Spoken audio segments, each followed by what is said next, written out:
"Stay in your lane, nurse." Colonel Aldous Renner said it the way a man drops a glass he has decided is beneath him, without looking, certain it will not be missed.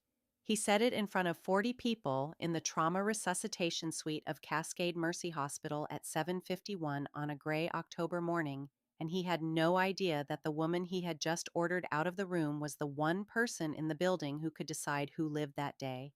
He thought she was the help. He would learn, before the sun went down, exactly whose hands he had pushed away from the work. The woman put down the airway tray she had been checking, squared its edges so it sat true on the cart, and stepped back from the bed without a word. She did not flush. She did not argue.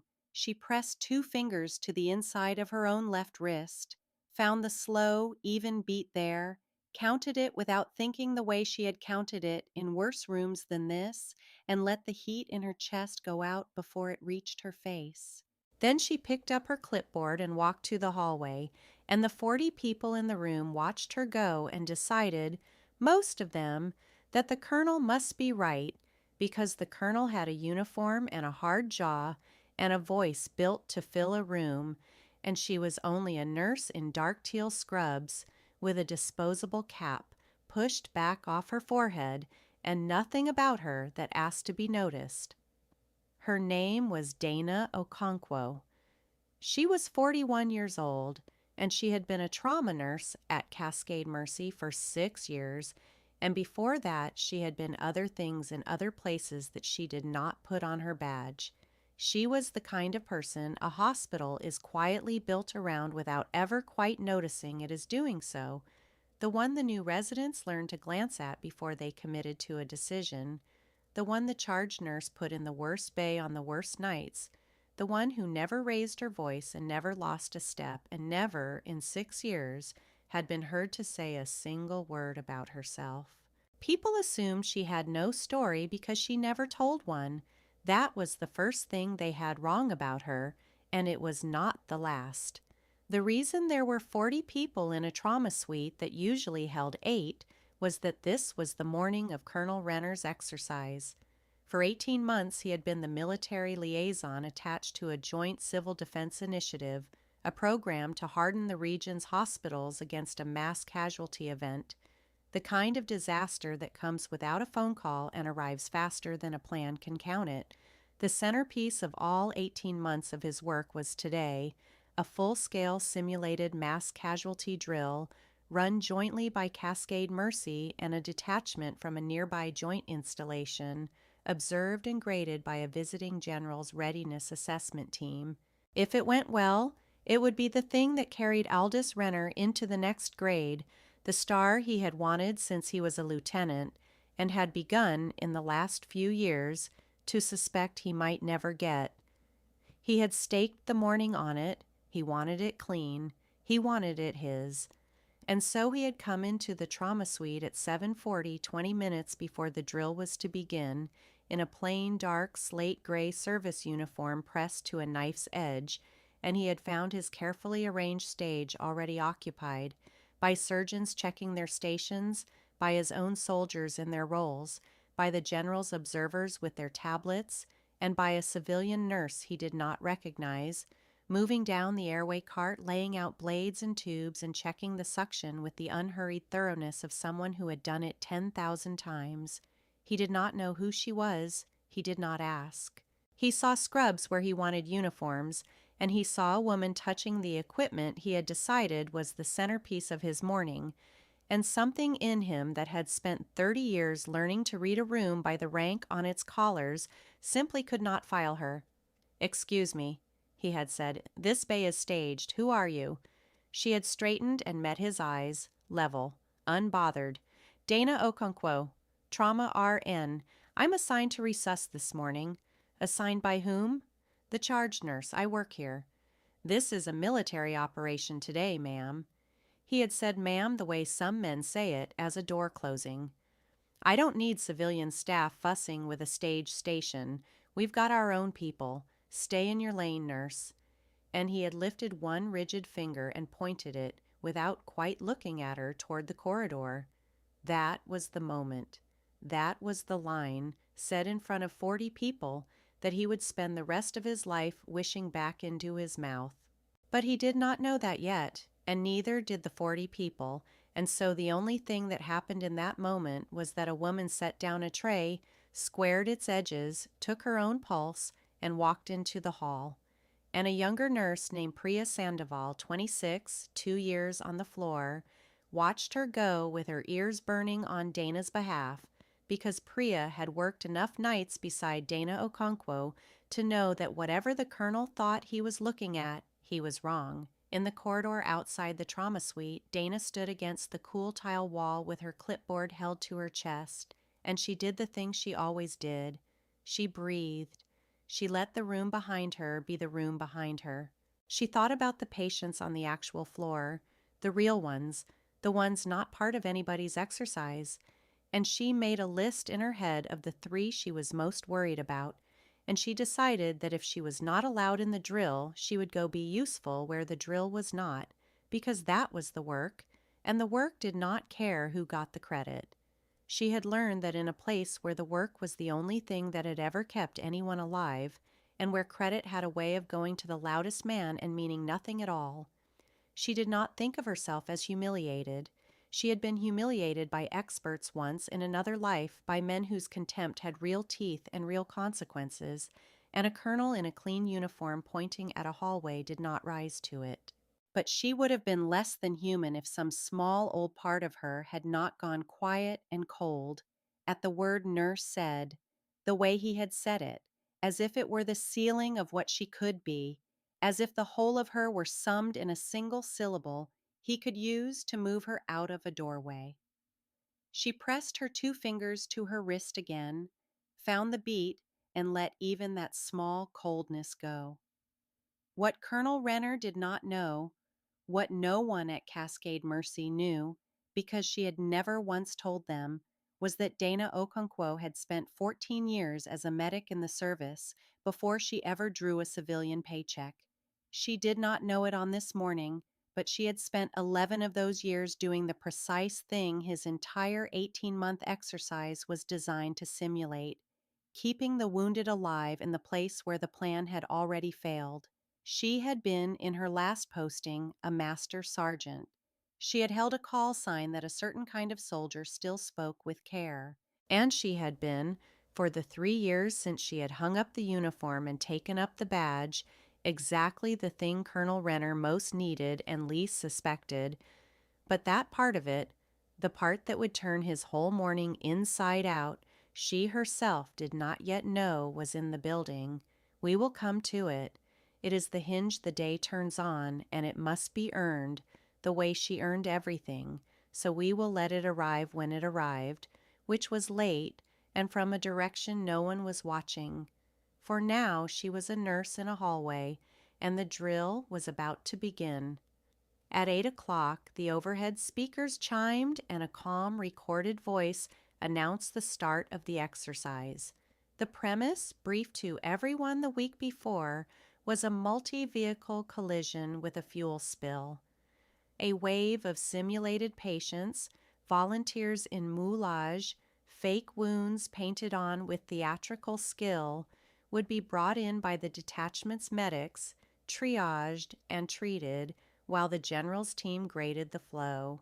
It was, on paper, a good drill, well designed, the product of genuine work. Renner had built it with care. He stood now at the center of his suite with a tablet and a headset, and for the first 30 minutes it went the way he had dreamed it. The simulated wounded came in, the triage officer sorted them, the surgeons and his soldiers moved through their roles, and the general's observers tapped their tablets and murmured to one another, and Aldous Renner allowed himself just once to think the word star. Dana watched none of it. She had gone to the real floor and done the real work, adjusted a drip on a post-operative patient the day shift had not yet caught up to, sat 90 seconds with a frightened old man waiting on a scan, retaped an arterial line that had been bothering her since the night before, and then she had drifted back toward the trauma suite, not to enter it, only to stand again in the corridor where she could see through the glass, because some instinct older than her badge did not like to be far from the doors when the doors might open hard. She could not have told you why she stayed near.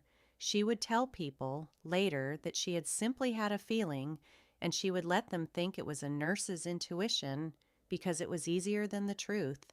The truth was that 11 years in the places where plans fail had wired something into her that never fully switched off, a kind of low hum under the floor of her attention that listened, always, for the particular silence that comes just before everything goes wrong. At 8:41, in the middle of Colonel Renner's clean and graded and dreamed of morning, she heard it. It was not loud at first.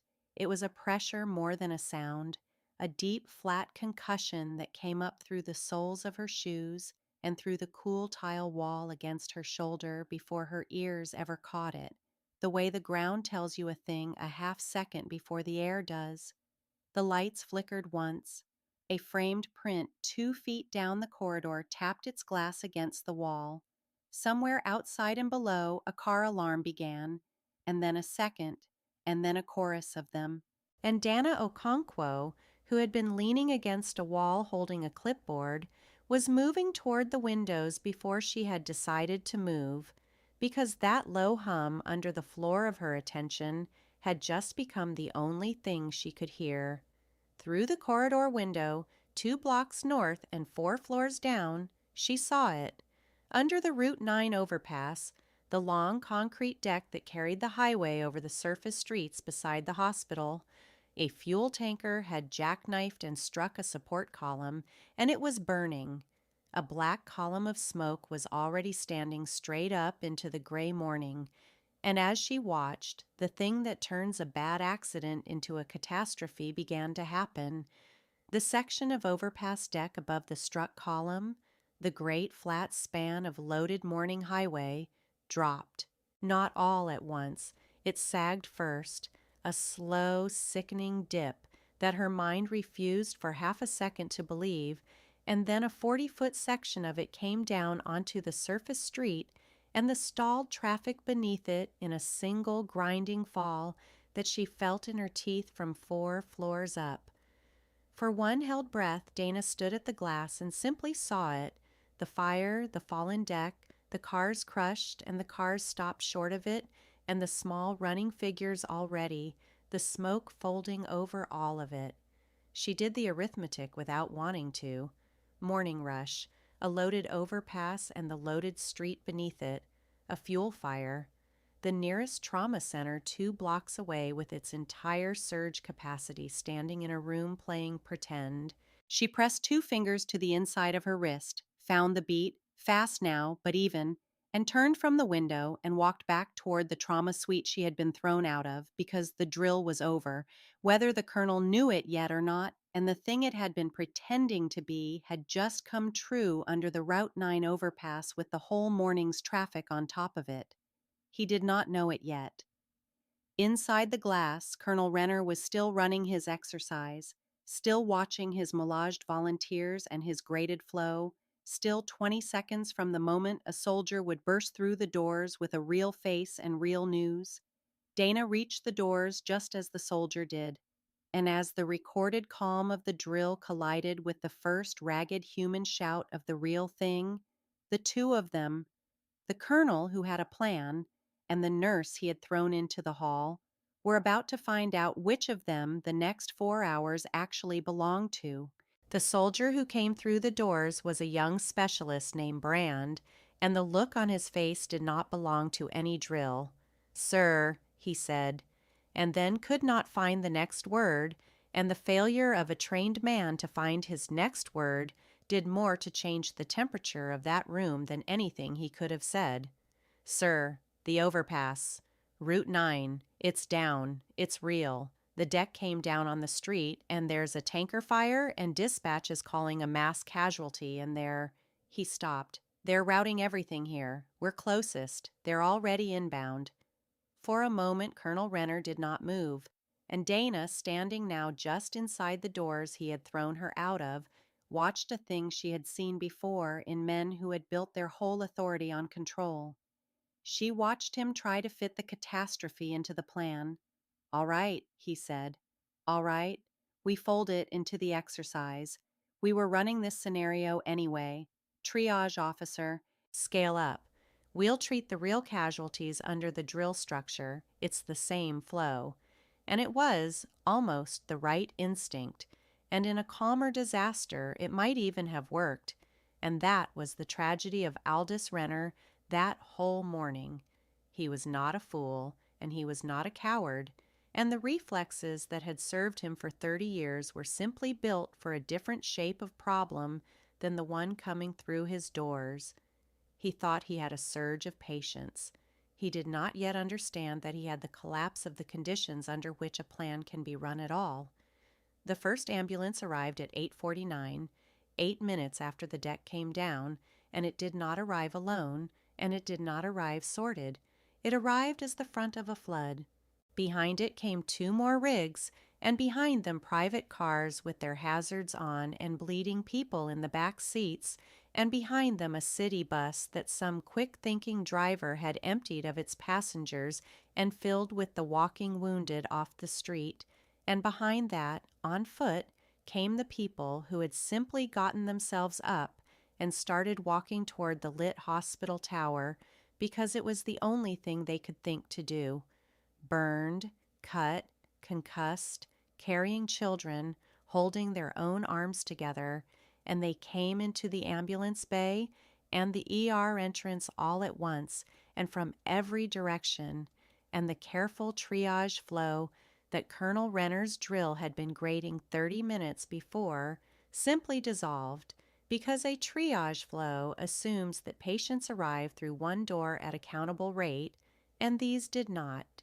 They arrive the way water arrives through a broken levee, and within 90 seconds the ambulance bay of Cascade Mercy was a scene that no drill in the world had prepared the credentialed people standing in it to run. Dana saw it happen. She saw the moment the plan died. She saw the triage officer, a competent young officer who had run the simulation flawlessly an hour before, stand at the doors with his color-coded tags in his hand and simply stop, his eyes going from the tanker burn case on the first gurney to the screaming child being carried in by a stranger to the silent gray man walking in on his own, who was, she could see from 20 feet, the most likely of all of them to be dead within the hour, and she watched the young officer's hands, full of tags, not move, because there is a particular kind of freeze that takes the well-trained when the volume of need exceeds the size of the plan they were trained on, and it is not cowardice, and it is not stupidity, it is the mind reaching for a procedure and finding that the procedure has run out of edges. And she watched Colonel Renner at the center of it, still trying to run his drill, still saying tag and route by the numbers into a headset that half the arriving paramedics were not even wearing. And she understood, with the cold, flat clarity that had once been her entire profession, that the man in charge was about to get people killed, not out of malice, but out of the simple human refusal to admit that the situation had outgrown him. She did not announce herself. She never did. She moved. The first thing she did was the thing that no one else in that bay was doing, which was to stop touching patients. She did not go to the nearest gurney and start treating, because the nearest gurney is a trap in a mass casualty event. The loudest, bloodiest, most arresting patient is almost never the one whose minute matters most. And a provider who starts at the nearest gurney and works outward will spend an hour saving one screaming, survivable man, while 4 silent, salvageable ones die unattended 6 feet away. The first discipline of the place where plans fail is the hardest, and the most counterintuitive and the most important. Before you save anyone, you decide whom to save and in what order, and you make that decision fast, and you make it cold, and you do not let the volume of the noise vote. So Dana Okonkwo walked into the center of the bay, past the screaming, past the blood, and she began, out loud, in a voice that was not loud but that carried because it did not waver, to triage. Walking wounded. Anyone who can hear me and walk, go to the cafeteria. Follow the yellow line. Someone will come. Go now. A dozen people who had been milling in the bay, taking up space and air and the attention of staff, turned and went, and the bay was suddenly less full, and that alone, moving the ambulatory out of the resuscitation space, bought back room and time that no amount of heroic treatment could have. You, to a paramedic standing lost, you're counting. Stand here. Every patient that comes in, you tell me airway, breathing, walking, and a number. Nothing else. Go. You two, that man is gray and not talking. He's first. Bay 1 now. The child is screaming. Screaming is breathing. She waits 2 minutes. She's fine. Put her there. That burn is bad, but he's talking and his airway is open. He's after the gray man. She moved down the incoming line, laying her hands on people for 3 seconds each. No more.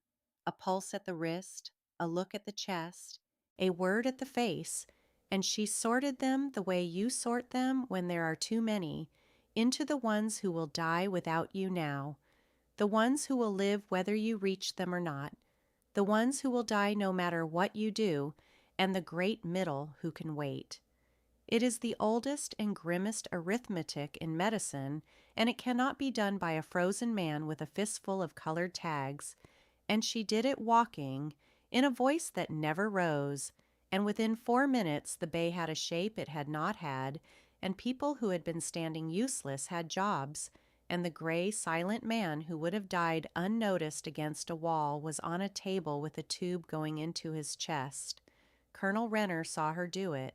He saw a nurse he had thrown out of his trauma bay standing in the center of his disaster giving orders that his own people were following. And to his credit, the first thing that crossed his face was not anger but confusion, the honest bewilderment of a man whose map no longer matched the ground. Then the confusion curdled, because confusion is unbearable to a certain kind of man, and anger is not, and he came across the bay toward her with his jaw set. "Nurse," he said, "Okonkwo, what do you think you're doing? I have a triage officer. This is a chain of command, and you are not in it."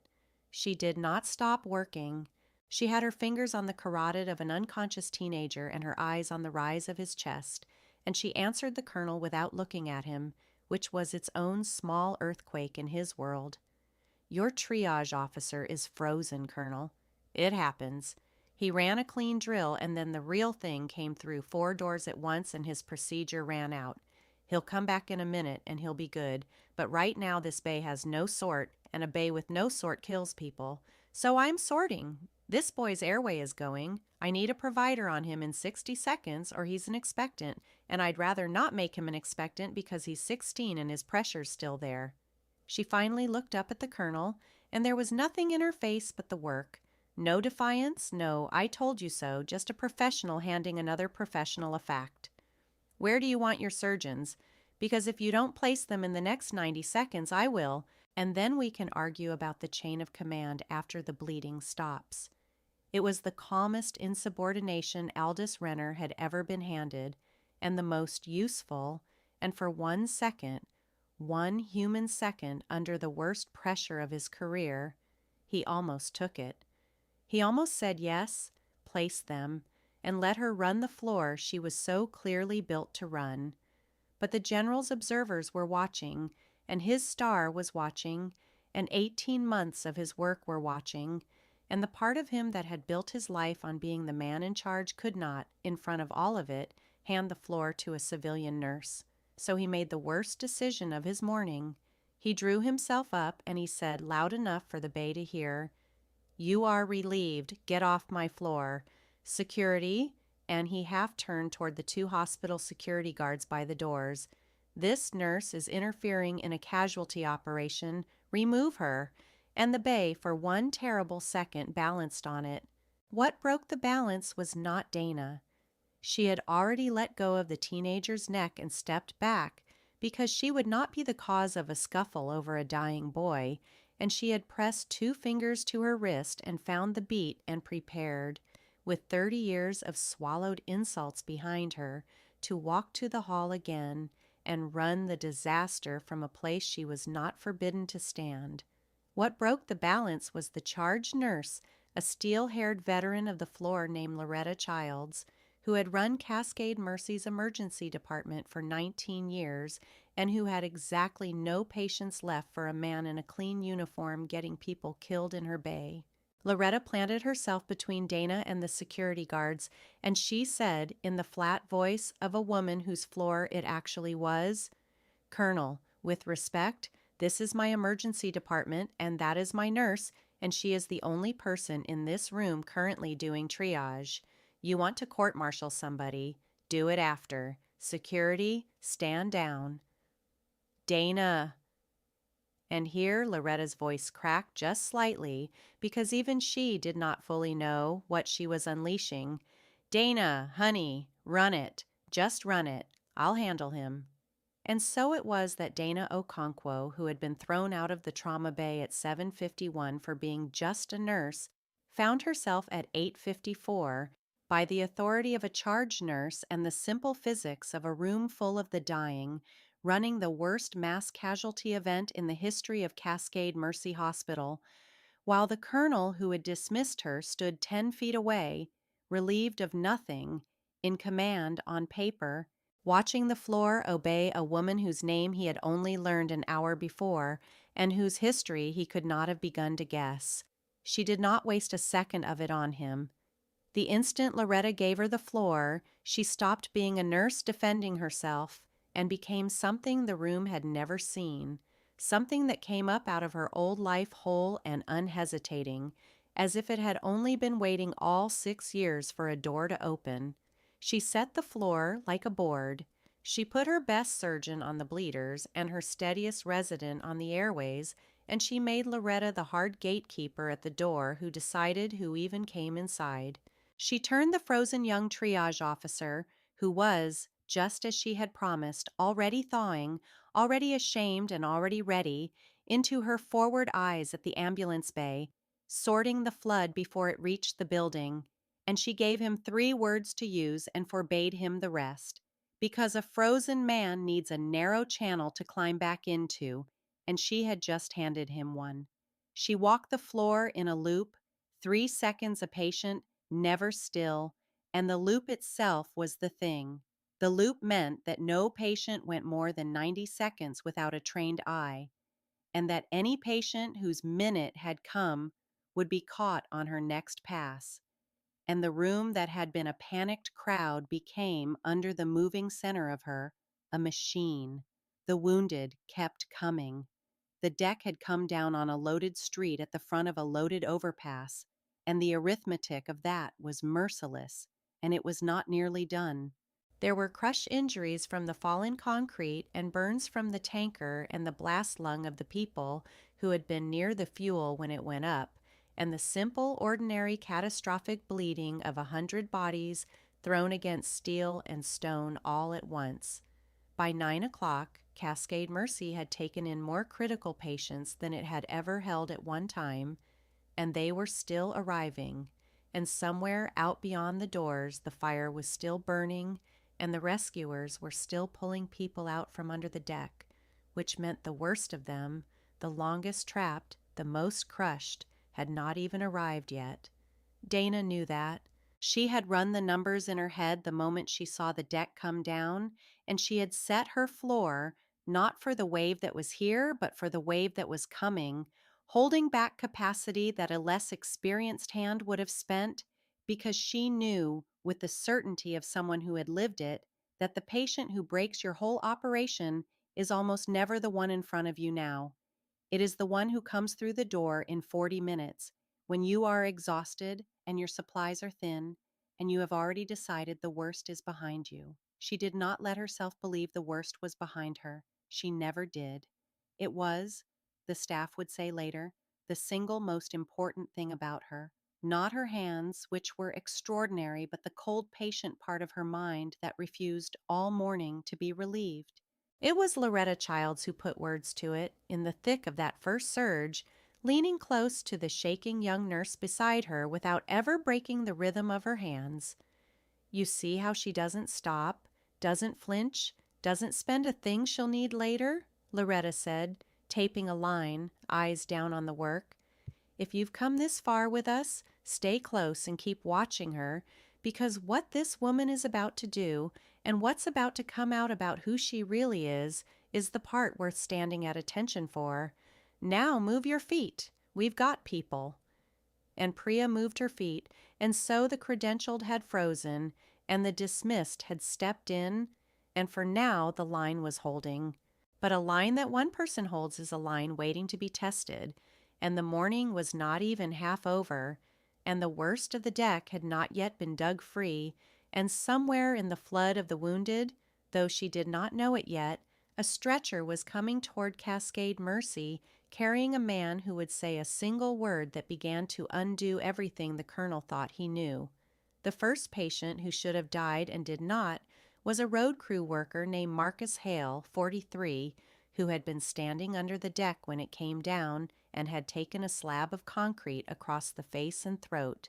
He arrived at 9:06 on a gurney pushed by 2 exhausted firefighters, and the resident who reached him first, a good young doctor named Okafor, steady, well-trained, took one look and went pale because Marcus Hale's airway was destroyed.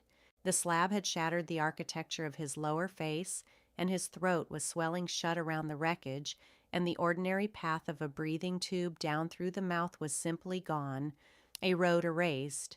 Dr. Okafor reached for the intubation kit anyway because it was what he had been trained to reach for, and he tried twice, fast and careful, and both times the tube would not pass, and the monitor over the bed began to climb toward the number that means a man is suffocating, and Marcus Hale's lips were going the blue-gray of a winter sky, and the resident's hands, which had been good, began to shake. Dana was across the bay with her hands inside a different chest, and she heard the monitor's tone change, that climbing, thinning alarm that every floor nurse learns in her sleep, and she heard it before anyone called for her, and she was moving before the resident even looked up, calling over her shoulder to the surgeon she was leaving, "Hold pressure right there. Do not move your hand. I'll be back in 90 seconds." And she crossed the bay and read the whole disaster of Marcus Hale's throat in the time it took to reach the bed. "He's got no airway from the top," Okafor said, and his voice had the high, thin edge of a man watching a patient die in his hands. "I can't pass it. I've tried twice. I can't. The anatomy's gone. There's nothing to—" "I know," Dana said. "Stop. Step to his head and bag him, two-handed seal. Give me whatever breaths you can force. Just keep something moving while I work." And then she did the thing that the whole room would remember, the thing that began to crack open the question of who she actually was. She did not call for a surgeon. There was no time to call for a surgeon. The surgeons were all elbow deep in other dying, and Marcus Hale had perhaps 90 seconds of brain left, and 90 seconds is not enough to find a surgeon and brief a surgeon and wait for a surgeon to decide. So Dana Okonkwo reached into the kit and took out a scalpel, and she found the soft notch low in the front of the destroyed throat with 2 fingers, the cricothyroid membrane, the one window left when every other door is shut, and with a calm so total it was almost frightening to the people around her, she cut a surgical airway into a dying man's neck. It was not a thing a nurse does. Everyone in that bay knew it was not a thing a nurse does. A surgical airway, a cricothyrotomy, is a physician's procedure, a thing taught to surgeons and to a very particular and very small kind of field medic, and to almost no one else on earth, performed in seconds, under pressure, with a blade against the one structure in the human throat that stands between a patient and death by suffocation. And a hospital nurse, however senior, however gifted, is not trained to it and is not credentialed for it, and would, on any ordinary day, be committing an extraordinary act outside her scope. But this was not an ordinary day, and the man was 90 seconds from dead, and the only hands in reach that knew how to do it were the hands of a trauma nurse in dark teal scrubs who had done it, though no one in that room knew it, more than 40 times in places where the alternative was a body. She made the incision exactly where it belonged, spread the opening, slid the tube through into the trachea below the wreckage, and put her cheek down by the tube to feel for the first push of air. And a breath came, and then another, and the climbing alarm over the bed broke and began, slowly, to fall, and the blue-gray drained out of Marcus Hale's lips, and the ordinary living color came back into them, and a man who had been 90 seconds from the morgue was breathing through a hole a nurse had cut in his throat with her own hand. The bay went, for one heartbeat, completely silent. Doctor.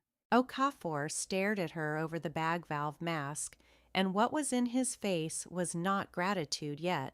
Gratitude came later, but pure astonishment.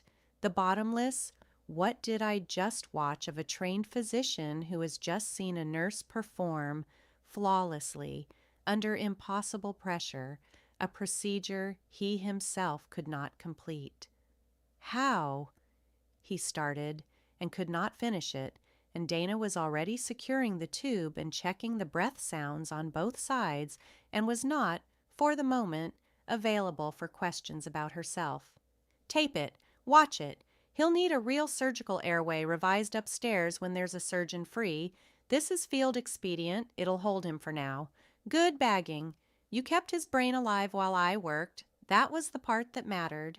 And she put her bloody hand on the shaking young doctor's shoulder for exactly 1 second, which was the most human thing she had done all morning, and then she was gone, back across the bay to the chest she had left, where she lifted her returning hand and the surgeon lifted his, and the pressure changed hands without a wasted motion, and the floor went on.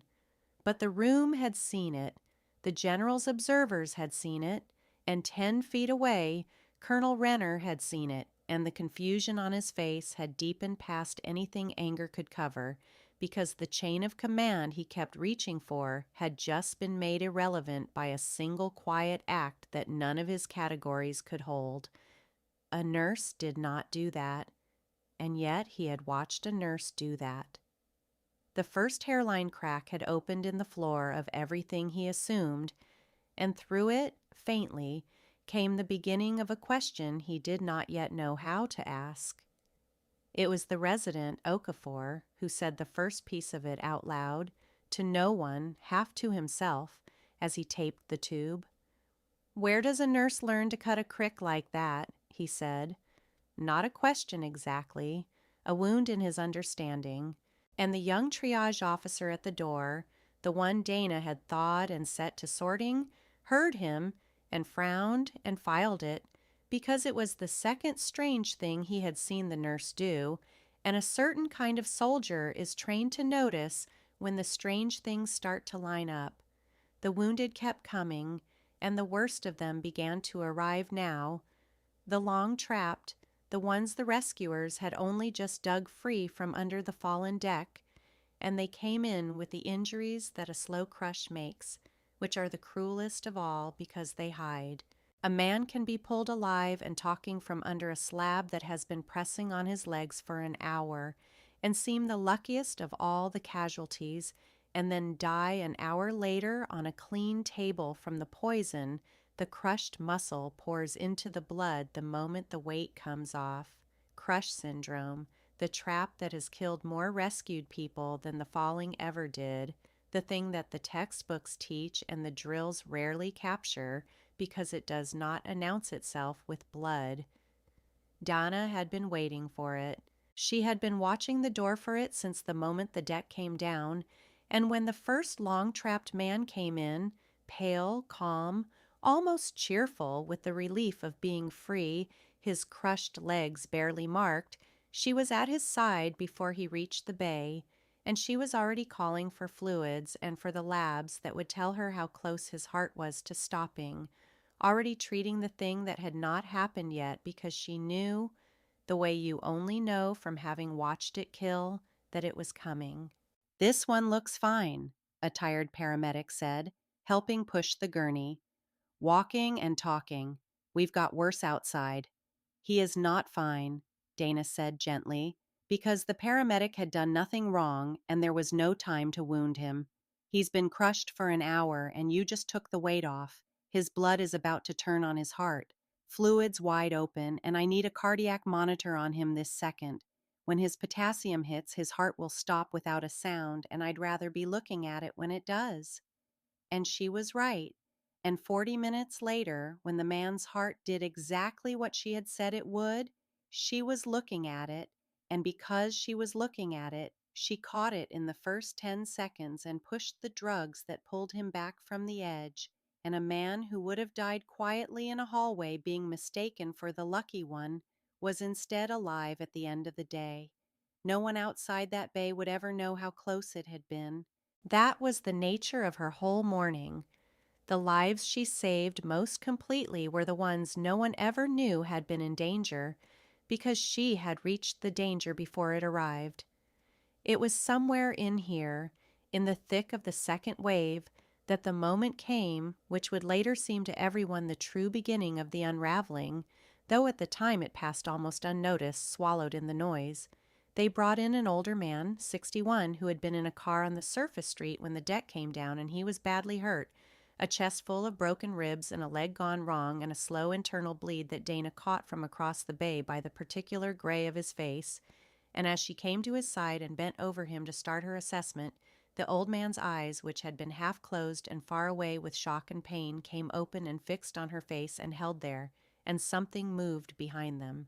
He was a big man gone thin with age, with the bearing even flat on a gurney of someone who had spent a life standing straight, and as Dana leaned in close over him to check the rise of his ruined chest, he looked up into her face from 18 inches away, and his cracked lips moved, and what he said, quietly, wonderingly, with the dawning disbelief of a man seeing a ghost, was a single word.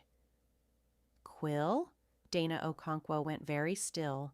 For just 1 second, 1 second in the middle of the worst morning of Cascade Mercy's history, with a man bleeding under her hands and the floor roaring around her, she stopped and her eyes came up and locked on the old man's face, and something passed between them that had nothing to do with the disaster and everything to do with another place entirely, a place of heat and dust and worse dying than this, a place where she had been someone with a different name. And then it was gone, folded away as fast as it had come, and her hands were moving again, fast and exact on the old man's chest, and she said, low, only to him, in a voice no one else could hear, "Lie still, Sergeant Major. I've got you. You're not allowed to die in my ER after I dragged you out of worse than this. Lie still and let me work." And the old man, whose name was Briggs, Sergeant Major Owen Briggs, retired, though no one had read his chart yet, closed his eyes and let his head go back against the gurney, and the smallest, most peaceful smile touched his ruined face, the smile of a man who has just realized that against all the odds of the world, he has fallen into the one pair of hands he would have chosen, and he said so softly that only she heard it, "Knew it was you. Nobody else works like that. Knew it the second I saw your hands." She did not answer him. She could not. The floor needed her, and the bleed needed her, and there was no room in that moment for the thing the old man had just cracked open. But the young triage officer at the door, Captain Eli Soto, 29, 3 years in, the one Dana had thawed and set to sorting, had drifted close enough on his own loop to catch the one word the old man had said, and the way the nurse had gone still when he said it, and the way she had answered him by a rank, Sergeant Major, that she had no civilian reason to know to use. And Captain Soto stood at the edge of the bay with the strangest expression on his young face, because he had heard that word before, Quill, not as a name but as a legend, in a classroom, years ago, from an instructor who spoke it the way men speak the names of the people who taught them how to keep the dying alive. And he had filed it away then as one of those half-mythical figures that every hard school carries, a call sign attached to a course and a standard and a story, and he had never once imagined it belonged to a living person, let alone to a civilian nurse cutting cricks in a flooded ER 2 blocks from a burning overpass. He did not say anything, not yet, but he stopped for 3 full seconds in the middle of the worst morning of his career, and he looked at Dana Okonkwo's hands, and he began, very quietly, to wonder. There was no time to wonder long. At 9:40, the building's lights flickered, browned, and went out, and the worst single complication of the whole morning arrived not on a gurney but in the walls, as a fire in the substation that fed the hospital's primary power, started by the same disaster, dropped Cascade Mercy onto its emergency generators. The lights came back in 2 seconds on the red emergency circuits, dimmer, fewer, and for 2 seconds the ER had gone fully dark with 60 critical patients in it, and in those 2 seconds, the panic that Dana had spent 50 minutes holding back tried to come up through the floor all at once. Monitors went dark and rebooted. Ventilators on the failed circuits alarmed. A surgeon swore in the dark over an open belly. And it was Dana's voice, not loud, never loud, but absolutely without fear, the voice of a person who had worked through worse darkness than a dropped power grid, that held the room together in the black. Generators will catch in 2 seconds. They're catching now. Here they come. Anyone on a vent that didn't restart, bag by hand, you know how, do it now. Nobody moves a patient in the dark. Hold what you've got and breathe. We've done harder than this? And the red lights came up, and the monitors blinked back, and the staff, who 1 second from screaming had been steadied by the simple, unshakable calm of the woman at the center of the floor, picked the morning back up and carried it on. The colonel, in the red dark, had said nothing at all. There had been nothing for him to say. The room had not turned to him. The room had turned to her, the way a frightened crew turns, without deciding to, toward whoever on board is not afraid. It was Loretta Childs, the charge nurse, who had given Dana the floor and was now working the door like a force of nature, deciding who came in, who delivered the thing the channel calls the line in the dark, and she delivered it the way the best of them do, sideways to a young nurse beside her, not knowing the whole hospital's story turned on the woman she was talking about. The young nurse, Priya Sandoval, had said, shaking a little as the generator steadied, "Loretta, how is she so calm? How is anybody that calm? I can't." And Loretta, taping a tourniquet without looking up, had said, "Honey, I've run this floor 19 years, and I've never seen anything like her either. And I'll tell you the truth, I don't think we found her by accident. Watch her. Just watch her. Because what's about to come out about that woman is the part I've been waiting 19 years to understand. Now hand me the 4x4s and quit shaking. We've got work." And Priya handed her the gauze and quit shaking, because Loretta had given her, the way Dana had given the frozen captain, a narrow channel to climb back into, and the floor went on, in the red light, on generator power, with the worst of the deck still coming through the doors, and the question of who Dana Okonkwo really was now lit in 3 separate minds and beginning slowly to burn. By 10 o'clock, the first surge had crested, and the floor, against every expectation, was holding. Not because the disaster had relented, it had not, but because one person had imposed an order on it that the chaos could not break. And it was exactly at the moment a lesser operation would have relaxed that Dana tightened, because she had been counting, and her count told her something the exhausted staff around her had let themselves stop believing: that the rescuers were still digging, that the heaviest casualties were still trapped, and that the building's strained power and thinning supplies meant the back half of this disaster would be fought with less than the front half had been. She walked her loop and she did her grim, quiet inventory. How many units of blood were left? How many ventilators? How many surgeons still standing? How many beds? And she began, coldly, to ration, holding back what the next wave would need from the patients in front of her who could just barely do without it. It is the loneliest math in medicine, and she did it without flinching, and she did it alone because the man whose job it was to do it was still standing at the center of the floor in a clean uniform, in command on paper, having quietly stopped giving orders an hour before because the floor had stopped listening to them. That was the state of things when the late surgeon arrived and made everything harder. His name was Dr. Reginald Vance, and he was the hospital's chief of surgery, and he had been across the city at a conference when the deck came down, and he arrived at Cascade Mercy at 10:08 in a beautiful suit with the supreme unhurried confidence of a man who has never in his life doubted that he is the most qualified person in any room he enters.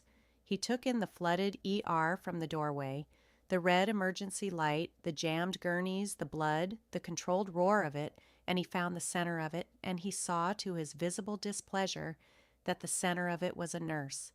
And Dr. Vance, who had spent 30 years at the top of a hierarchy that put surgeons at its peak and nurses near its base, did the thing that men like him do without even knowing they are doing it. He walked straight to the middle of the floor, and he began, in the tone of a man resuming his rightful place, to override.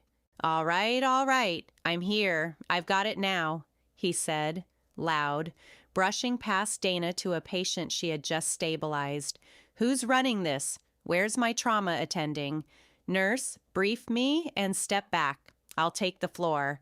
And he reached for the patient's chart and began, on the strength of a 10-second glance, to change the plan, to reverse a triage call Dana had made 20 minutes earlier, to move a patient she had deliberately held stable into a surgery she had deliberately deferred, because he could see the blood in front of him but not the count in her head.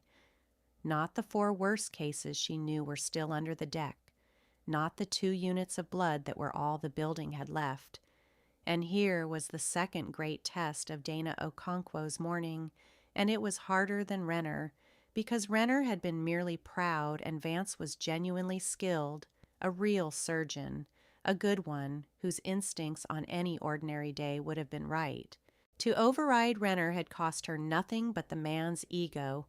To override Vance would cost her something real because he might actually be right, and she had to be certain, in the space of a breath, that she was more right than the chief of surgery, and then she had to make him stand down in front of the whole floor, and she had to do it without wasting the time or the goodwill the floor could not spare.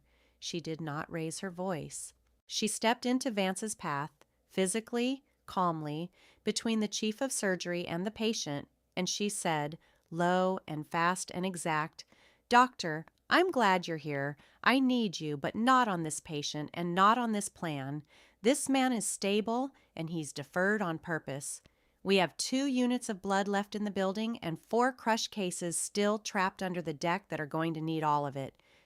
If you open this man now, you'll spend the blood we don't have on a case that can wait, and the next man through that door dies for it.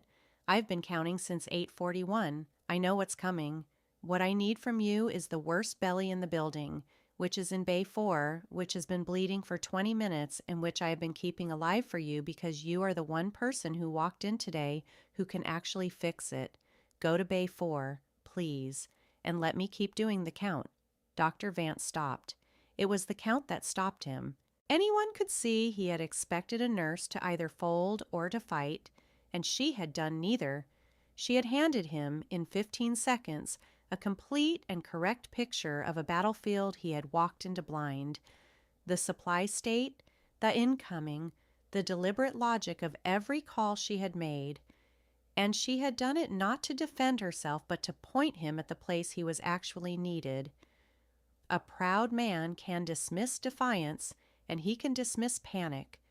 But it is very hard for even the proudest man to dismiss a person who has just demonstrated calmly that they understand the whole board better than he does.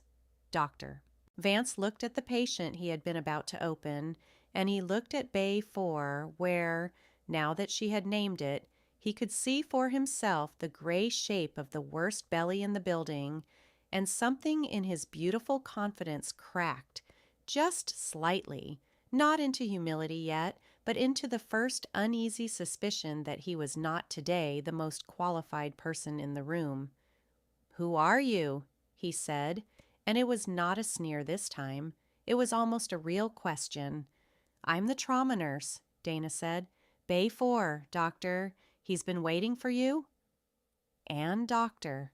Reginald Vance, chief of surgery, went to Bay 4 and did what he was the best in the building at doing, and the man on the table lived, and afterward Vance would say, to the inquiry to anyone who asked, that he had walked into Cascade Mercy certain he was about to take command of a floor in chaos, and had discovered instead a floor already being run, with a precision he had rarely seen in his career, by a nurse he had tried to push aside, and that the most important medical decision he made that whole day was the decision to listen to her. But that came later. In the moment, all that happened was that a proud man went where he was sent, and the count went on, and the question of who Dana Okonkwo was now burned in a fourth mind, and in the middle of all of it, Colonel Renner finally asked his question out loud. He had been watching for 2 hours now, watching a nurse he had thrown out of his trauma bay run a mass casualty event with a competence he could not explain, watching her cut a surgical airway he knew nurses do not cut, watching her override the chief of surgery and be right, watching the entire floor of professionals, civilian and military alike, orient themselves around her as around a fixed star. And the confusion in him had curdled and reformed and finally crystallized into the only question his mind could hold, which he asked loudly in front of the general's observers in a voice meant to reassert a control he no longer had. Who authorized this? I want to know right now who this woman is and who authorized a nurse to run a military-supported casualty operation and perform surgical procedures outside her scope. This is going in my report. Captain Soto, pull her file. I want her credentials now. And it was the worst thing he could have done, and the best, because Captain Eli Soto, who had spent the last hour quietly, privately, on his own, doing exactly that, turned from the door with a look on his young face that stopped the colonel cold, and said, "Sir, I already did." The bay did not go quiet. A bay full of the dying never goes quiet, but a space opened around the two of them, the colonel and the captain, and into that space Captain Soto spoke carefully, like a man laying down something he is afraid to drop. "Sir, I recognized something an hour ago, and I needed to be sure before I said it, so I made some calls. The nurse's name is Dana Okonkwo. She's a civilian RN here, 6 years. But before that," and here the young captain's voice did something strange, went careful and almost reverent. "Before that, she was in the service. 14 years, she was a medic, sir, and not an ordinary one." He swallowed. "Sir, when I was at the Ridgeway course, the Advanced Combat Casualty course, the hard one, the one every one of our medics has to pass, there was a name the instructors used, a standard. They'd say, 'You have to be able to do this under fire, the way Quill did it.' Quill was, it was almost a legend, sir, a call sign attached to the course itself, the medic who set the standard the whole school is built on. I always assumed it was half a story, something they tell you to make you try harder." Captain Soto looked across the bay to where Dana Okonkwo was bent over a patient with her bloody hands moving in the red light, utterly unaware in that moment that her whole hidden life was being spoken aloud 30 feet away. "Sir, the wounded sergeant major in Bay 2 called her Quill an hour ago, and she answered to it, and I pulled what I could, and sir," his voice dropped, "I think the legend is real, and I think she's it. And I think we've spent 2 hours watching the medic the entire Ridgeway course was named for run our disaster while we tried to throw her out of the room." For 5 full seconds, Colonel Aldous Renner did not say anything at all. It would be a lie to say he believed it at once. Pride does not die that fast, and a part of him reached, even now, for a way to make it not true, a coincidence of names, a younger officer's hero worship, anything that would let the morning not mean what it was starting to mean. "A call sign in a classroom isn't a credential," he said, but the certainty had gone out of his voice, and everyone near enough to hear it could tell. "I want it confirmed. I want a record. Soto, I want her actual file, not a story from your school days. Until I see a record, she's a nurse operating outside her scope, and that is what goes in my report." But even as he said it, his eyes had gone to her, to Dana, across the bay, in the red light, with the worst morning of the hospital's life running smoothly under her hands. And the thing in his face was no longer contempt.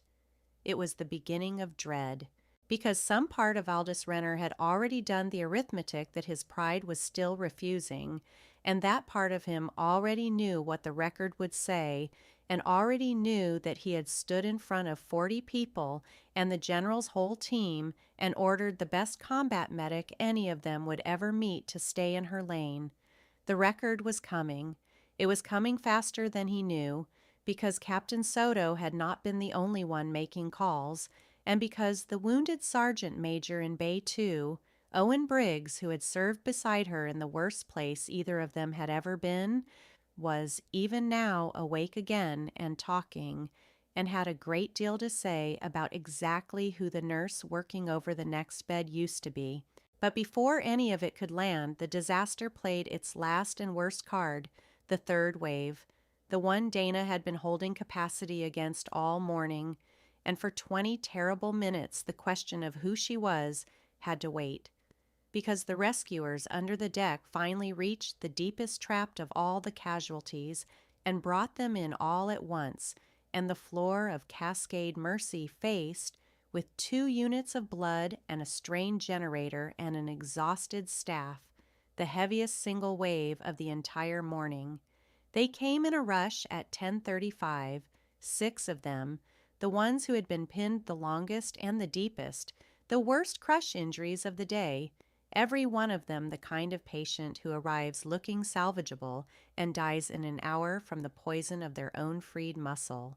6 at once with 2 units of blood. It was precisely the moment Dana had foreseen at 8:41 and rationed for ever since, and now it was here, and now the holding back she had been criticized for, the supplies she had refused to spend, became the only reason the floor had anything left to fight with. She moved into the wave like she had been built for it. She put the dialysis-bound ones, the ones whose poisoned blood could be cleaned if their hearts could be held long enough to reach a machine, on the aggressive fluids and the calcium and the bicarbonate that would buy their hearts the minutes they needed, and she made the brutal call on the 2 who could not be saved with what the building had left, and she made it cleanly, and she made it humanely, and she made sure neither of them died alone or in pain, and then she put everything the floor still had into the 4 who could live. And around her the staff who 2 hours before had been a panicked crowd now moved like a crew that had been through a war together, because in 2 hours under her they had, and they held the third wave, the worst wave, on 2 units of blood and a generator, and the cold patient genius of a woman who had refused all morning to believe the worst was behind her. It was during the third wave, with her hands inside the chest of the last salvageable crush case, that Dana Okonkwo did the only thing all morning that came close to breaking her, and it had nothing to do with the work. The patient under her hands, a young man of perhaps 20, lost his pulse, and she brought him back, and lost him again, and brought him back again, and in the third loss, as she worked over him with everything she had, her hand went without her permission to the pocket of her scrubs, to the small flattened brass casing she carried there and had carried for 11 years, the one stamped with a word and a name that belonged to another young man on another table in another place that she had not been able to save. And for 1 second in the red light with the floor roaring around her, the morning and that other morning folded together, and the cost of all of it, the whole long cost she never let herself feel, came up through her chest toward her face. And then she pressed 2 fingers to the inside of her own wrist, found the beat, slow and even and stubborn and alive, and she put the other morning back where it lived, and she brought the young man back a 4th time, and this time he stayed. She did not take the brass out of her pocket. She did not need to. She knew the words stamped on it by heart. It said the thing she had decided 11 years ago to keep being, no matter how many tables, no matter how many mornings, no matter how many men in clean uniforms pointed her at the hallway. It said, still here. By 11 o'clock, the impossible had happened.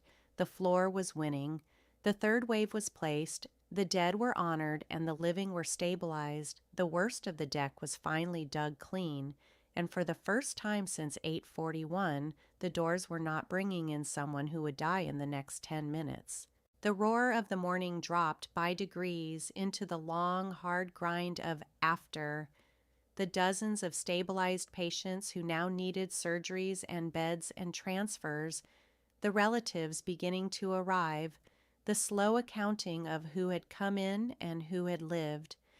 It was the part of a disaster that does not make the news and breaks the staff anyway. The endless second act of keeping alive the people you have already saved. And Dana Okonkwo moved through it exactly as she had moved through the crisis, unhurried, exact 3 seconds a patient, never still. And it was into that lull, the first lull of the morning, that the reveal finally came, and it came as the truest reveals do, not as a single thunderclap, but as 3 things arriving at once, a record, a witness, and a recognition, all converging on the floor where Dana stood until the question of who she was could no longer be held shut by anyone's pride. The record came first.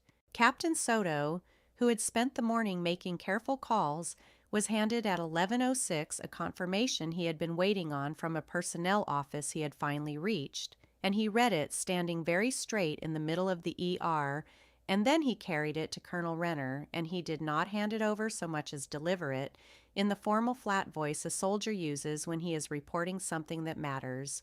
Sir. Confirmed.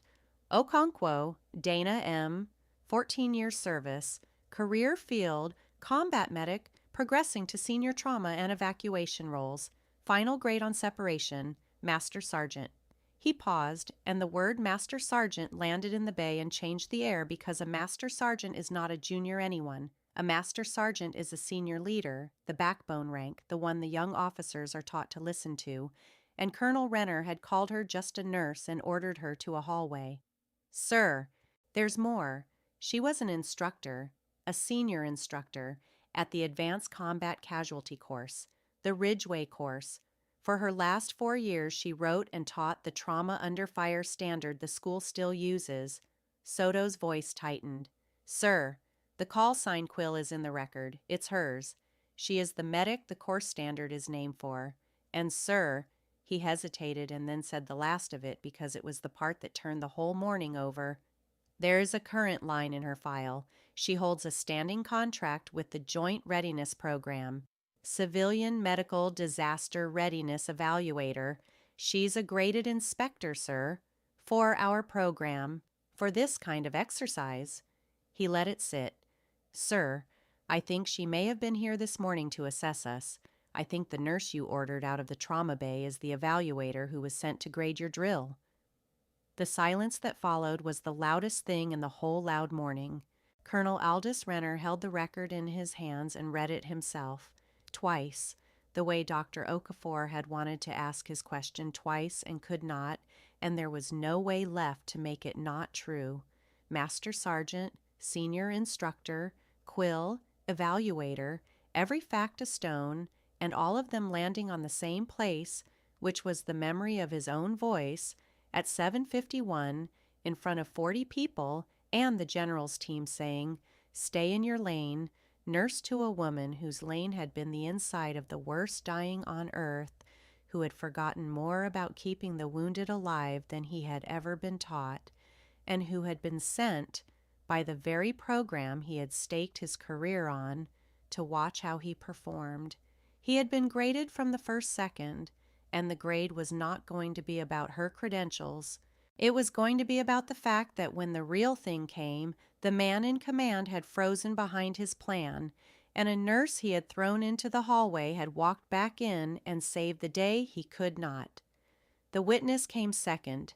In Bay 2, Sergeant Major Owen Briggs, stabilized now, his chest splinted, his slow bleed found and controlled by the woman he had called Quill, was awake and lucid and had been listening, and he was not a man who would lie still while the truth went unsaid. He caught a young nurse's sleeve and made her help him raise his head, and he spoke across the bay in the cracked but carrying voice of a man who had spent 30 years making himself heard over worse noise than this. "You want to know who she is," Briggs said, and the bay turned toward him. "I'll tell you who she is, since she'll never tell you herself. 11 years ago, I was on a table a lot worse than this one, in a place a lot worse than this one, with most of my blood on the outside of me, and the people whose job it was to come get us, not able to get to us. And the medic who kept me alive through the part where everybody, including me, had given up, the medic who did things with her hands that I have never seen another human being do, under fire, in the dark, with nothing, was her." His ruined face turned and found Dana across the bay, and his eyes were wet and steady. "She got 11 of us out of a thing that should have killed all of us. 11. I counted. I count them every year. She never once told a soul about it, because that's who she is. She's the one who does the work and lets the loud men take the credit and goes home and says nothing. So you can put whatever you want in your report, Colonel. But the woman you tried to throw out of this room is the best soldier I ever served with, and she just did it again in front of all of you, and not one of you knew it until I opened my mouth." He let his head fall back. "Quill," he said, softer to her, across the floor. "Still here." And Dana Okonkwo, for the first time all morning, stopped working. She straightened from the patient she was tending, and she looked across the bay at the old sergeant major and the floor of professionals who had spent the morning orbiting her without understanding why, now understood all at once, and turned to look at her, and she stood in the center of it in her dark teal scrubs, with blood on her forearms and her short hair under its pushed-back cap, and there was nowhere left to hide and nothing left to hide behind. She did not make a speech. She had never in her life made a speech about herself. She pressed 2 fingers to the inside of her own wrist. The habit, the anchor, the thing she did before every hard moment of her life, and found the beat and let the room see her find it. And then she said, quietly, to Briggs, but loud enough for the bay, the only thing she said all day about who she was. 11, Sergeant Major. I count them too.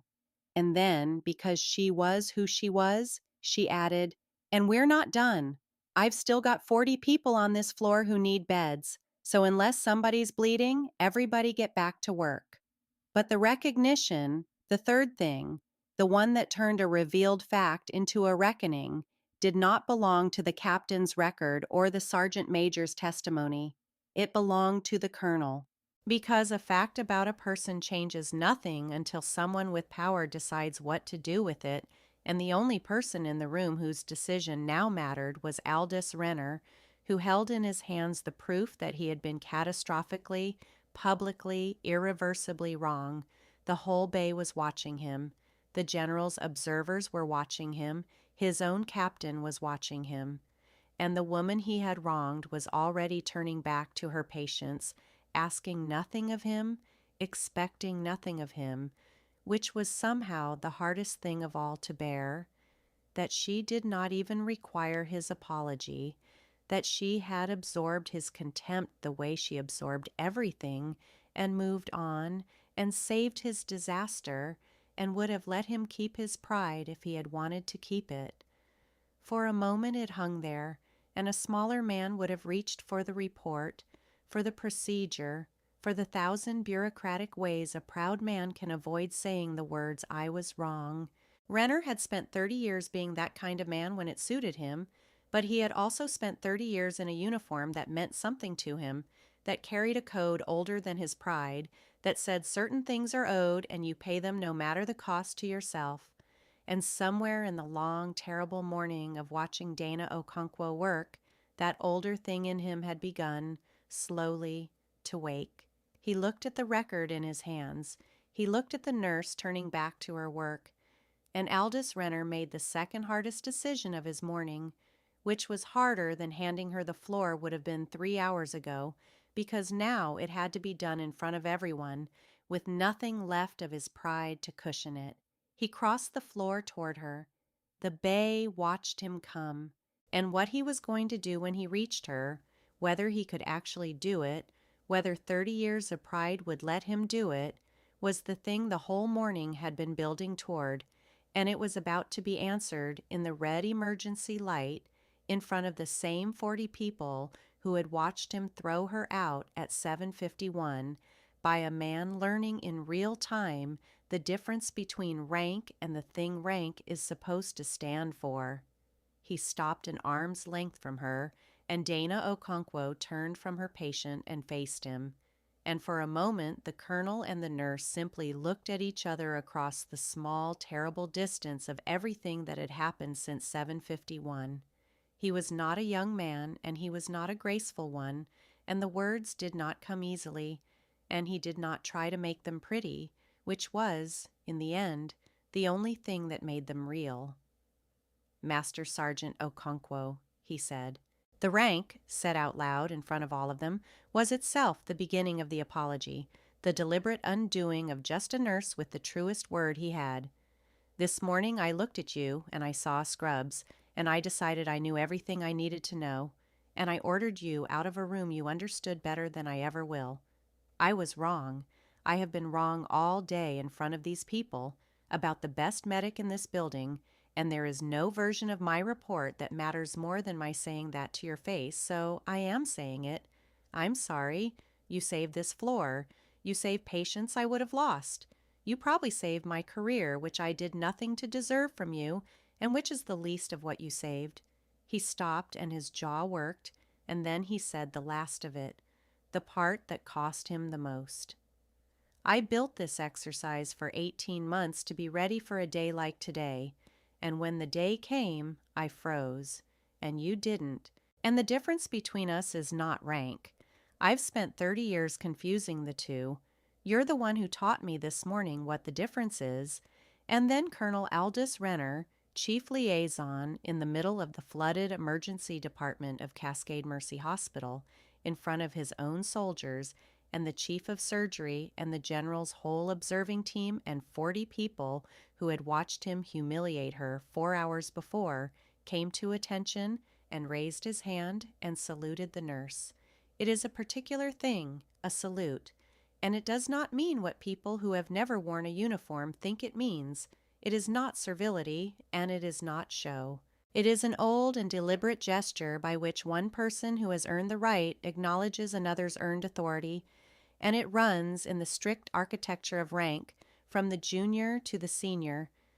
And a colonel does not, in the ordinary run of things, salute a master sergeant because a colonel outranks a master sergeant by a wide and formal margin, which was exactly why what Renner did meant what it meant. He was not observing the architecture of rank. He was setting it aside on purpose in public to say a thing the architecture could not say, that there is a kind of authority that has nothing to do with the grade on a collar, an authority earned in the only place that confers it, which is the place where everything is failing and the wounded are dying and one person's hands do not shake, and that he, Aldous Renner, with all his rank, had stood in the presence of that authority all morning and been too proud to see it, and would not be too proud any longer. He held the salute, and he held it correctly, and he held it until it was answered. Dana Okonkwo looked at him for the space of 3 breaths, and then, quietly, without ceremony, the way she did everything, she lifted her own hand, bloody forearm and all, and returned it. Not because she needed it, not because anything in her had been waiting 4 hours or 11 years to be saluted by a man in a clean uniform. She returned it because he had paid a real price to offer it, And because the thing he was finally honoring was real, and because she was, under the scrubs and under the silence and under the long buried life, still a soldier, and a soldier returns a salute that is honestly given. 2 fingers of her other hand were pressed the whole time to the inside of her own wrist. The bay was silent, and then, without an order, without a word, it began. It was Captain Soto first, young Eli Soto, who had recognized the legend before anyone, who had carried the record across the floor, and he came to attention at the edge of the bay and saluted her. And his face was the face of a man saluting the thing he had spent his whole young career trying to become. And then it was the other soldiers of the detachment, one by one and then together, the medics and the specialists who had spent the morning following her orders without knowing whose orders they were, coming to attention across the flooded ER and raising their hands to the nurse who had run their disaster. And it was not only the soldiers. Dr. Okafor, the resident whose patient she had saved with a blade and a steady hand, put down his chart and stood straight and did the civilian's version of it, a long, still nod that meant the same thing. Loretta Childs, 19 years on that floor, who had given Dana the floor in the first place and never known the half of what she was unleashing, stood at the door with her steel gray head high and her eyes streaming, and did not bother to wipe them. Priya Sandoval, 26, 2 years in, who had asked how anyone could be that calm, understood now, and stood and saluted in the only way she knew, which was to press 2 fingers to the inside of her own wrist, because she had watched Dana do it all morning and had finally understood what it was for. And even Dr. Reginald Vance, chief of surgery, the proudest man in the building, came out of Bay 4 with blood to his elbows from the life he had just saved on her orders, and stood at the edge of it and inclined his head to the nurse, which from Reginald Vance was the equivalent of a man going down on both knees. And in the middle of it all stood Dana Okonkwo, who had never wanted any of this, who had spent 6 years and 11 before that making herself invisible precisely so that this would never happen, and she stood in the red emergency light with a whole room of professionals at attention before her, and she did the most characteristic thing of her entire life. She let it last exactly as long as respect requires and not 1 second longer, and then she put it gently away because there was still work, and the work was the only thing she had ever actually believed in. "All right," she said softly into the silence, and there was the smallest unsteadiness in her voice now, the only crack the whole morning had put in her, and she let them hear it because they had earned the right to hear it. "All right, thank you, thank you."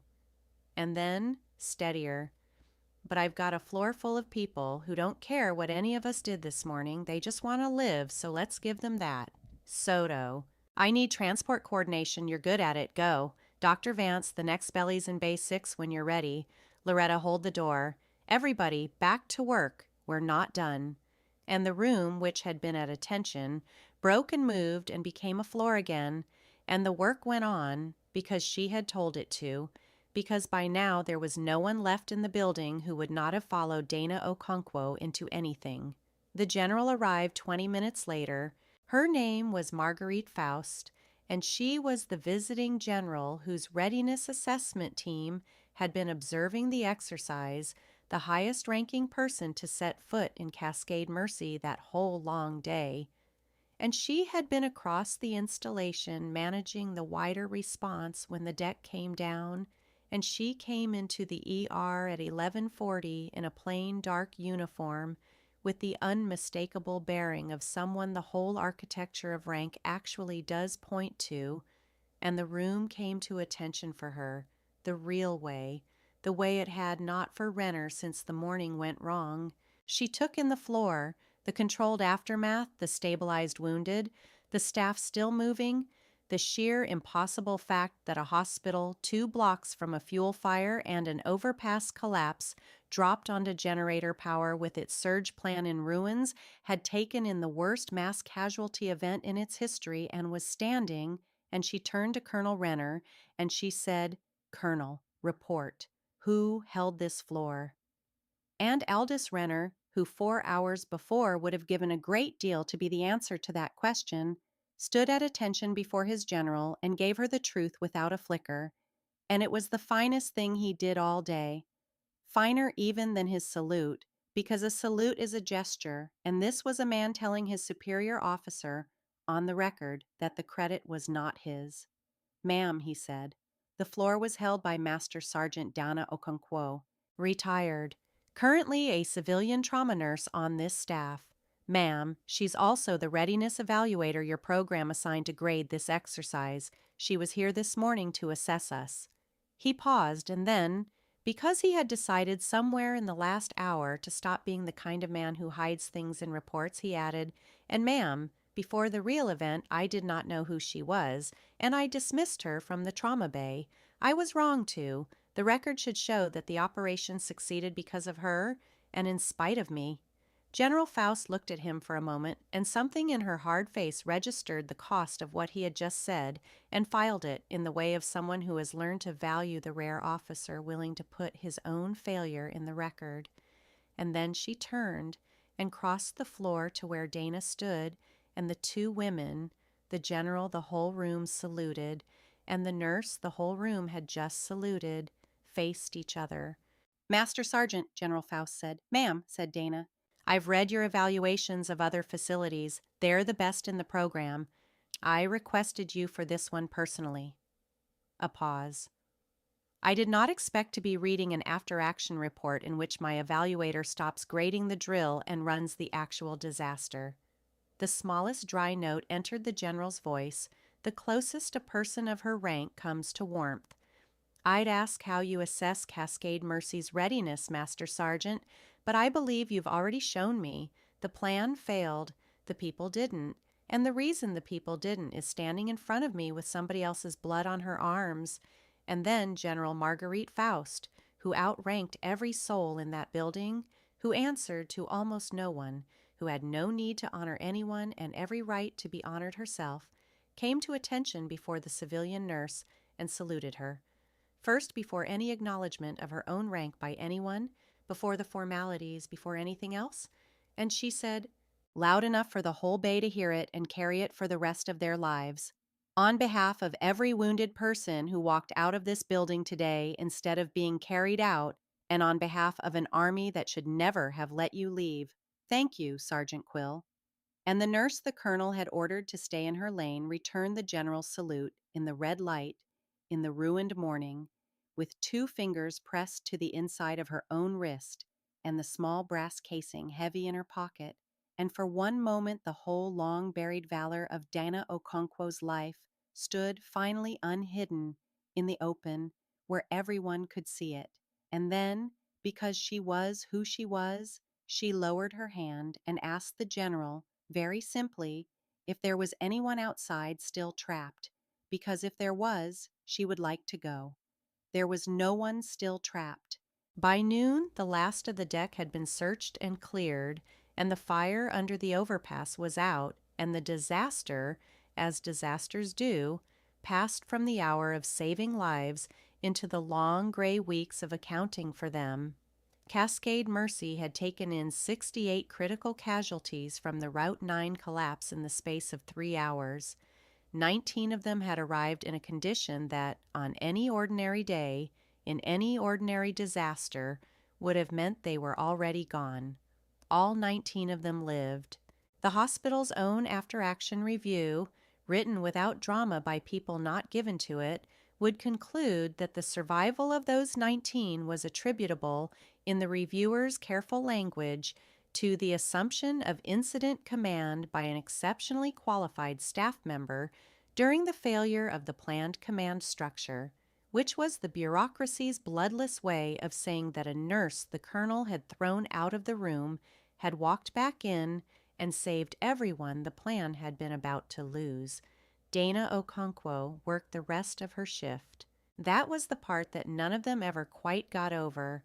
Not the crick, not the call sign, not the salutes, but the simple fact that after all of it, after the general's salute and the whole room at attention and the revelation of who she was, Dana Okonkwo washed the blood off her arms, retied her cap, and went back to work the floor like any other nurse on any other day, because her shift was not over and the patients were still there, and the work, she would have told you if you had asked, was never about who was watching. Priya Sandoval found her at 2 in the afternoon restocking an airway cart, squaring the edges of the trays so they sat true, exactly as she had been doing at 7:51 when the colonel threw her out. And Priya stood there a moment and then asked the question the whole hospital wanted to ask. Why didn't you ever tell anyone? 6 years. You could have. People would have. Why did you let them think you were just... And she stopped, because the word was the colonel's word, and it shamed her now to say it. Dana set the last tray true before she answered. Just a nurse, she finished for her, gently, without any sting. Say it. It's not an insult, Priya. It was never the insult. I am a nurse. It's the finest thing I've ever been allowed to be. She closed the cart. I didn't tell anyone because the work doesn't need me to. A patient who's bleeding doesn't care what I used to be. He cares whether my hands are steady. And if I'd walked in here 6 years ago wearing all that, the rank, the call sign, the story, every one of you would have looked at me different and waited for me to be something, and I didn't want to be something. I wanted to do the work. The work is the only thing that ever kept anybody alive in the old place or this one. Not the rank, the work. She picked up her clipboard, and then she gave the young nurse the only piece of herself she ever gave away on purpose, the thing she had learned in the worst place on earth and carried into the best one, and she gave it the way the Channel's people always give the thing that matters, sideways, in passing to one person, never to a crowd. Listen. If you remember one thing from today, remember this, because it's the whole job, and nobody will ever put it on a chart. The loudest person in the room is almost never the one you should be watching. Watch the quiet ones. Watch whose hands don't shake. And if you've stayed with me this far, do me one favor. Find the quiet one on your floor, the one nobody notices, and learn everything they know before the day comes when you need it, and they're not there. That's how it gets passed down. That's the only way it ever has. She tucked the clipboard under her arm. Now, Bed 11 needs his dressing changed, and you're going to do it, and I'm going to watch your hands. Come on! The aftermath settled over the people of that morning the way it does, unevenly, each in their own way. Sergeant Major Owen Briggs recovered. It was a near thing for 2 days, the slow bleed and the broken chest and the 61 years, but he was a stubborn old soldier, and he had been kept alive in worse spots by the same hands that kept him alive in this one, and on the 4th day he was sitting up, and on the 10th he went home. Before he left he asked to see her, and Dana came to his room on her break, and the two of them, the master sergeant and the sergeant major, the medic and the man she had carried out of a place neither of them ever named, sat together for a while and did not say very much, because the people who have been in the worst places together rarely need to. When she rose to go, Briggs caught her hand, the way he had caught her sleeve in the bay, and he looked up at her, and he said it again, the thing he had said in the red light when he first knew her.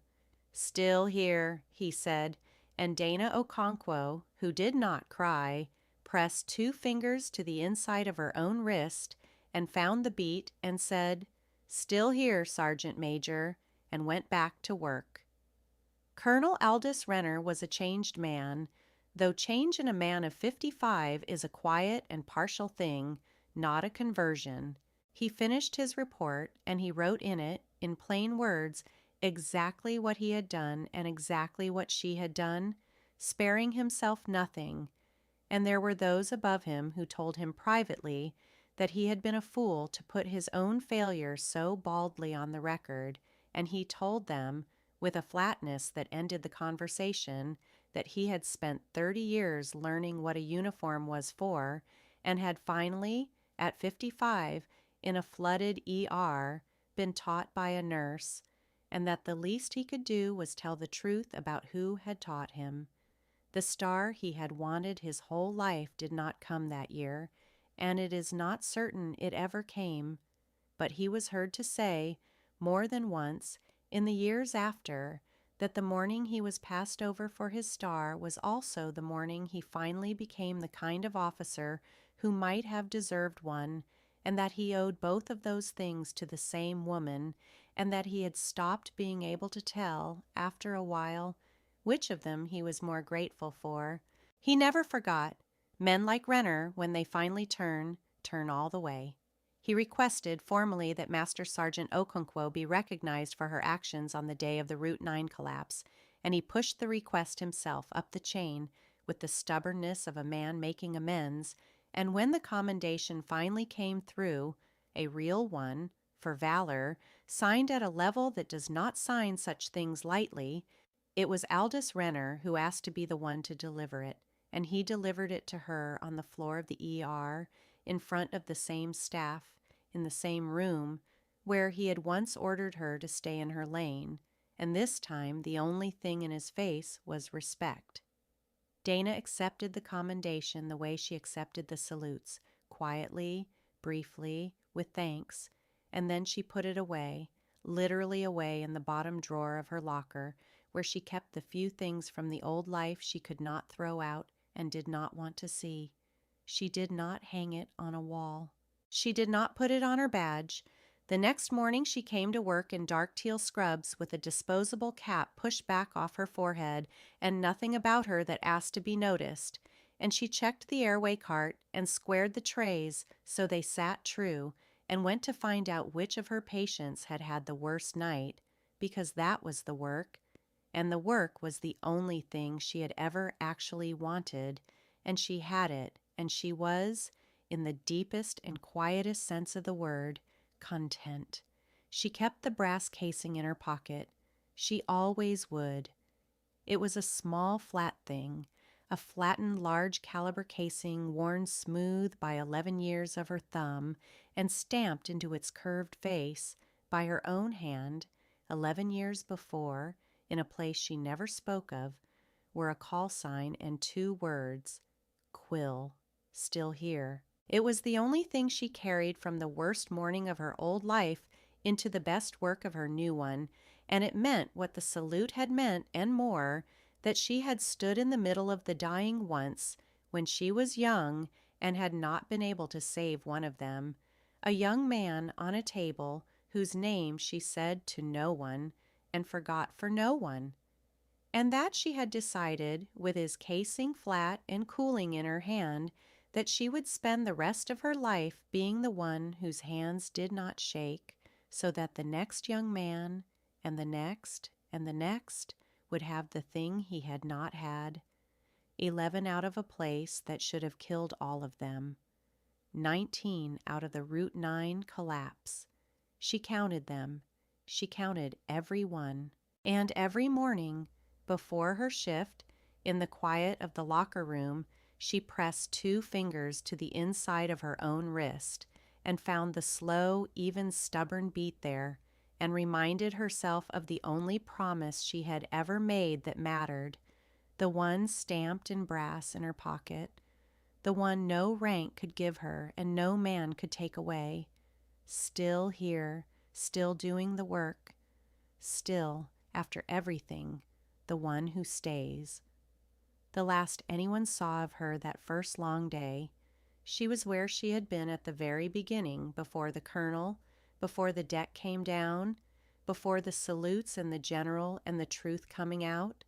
She was at the airway cart at the edge of the trauma bay, in her dark teal scrubs with the cap pushed back, squaring the edges of the trays so they sat true, 2 fingers resting unconsciously against the inside of her own wrist, ready, the way she was always ready for the doors to open hard. She did not look like a legend. She had never wanted to. She looked like a nurse, and that, in the end, was the whole of it, that the finest soldier any of them ever met had spent her life choosing, over and over, to be just a nurse, because the work was the thing she loved, and the work did not care who got the salute. That was tonight's story from Unspoken Valor. Some heroes never ask to be seen, but they are always, always worth the salute. If this one stood you at attention, stay with us for the next and tell us down in the comments who's the quiet professional in your life that nobody saw coming. Watch their hands. They're usually the ones who don't shake.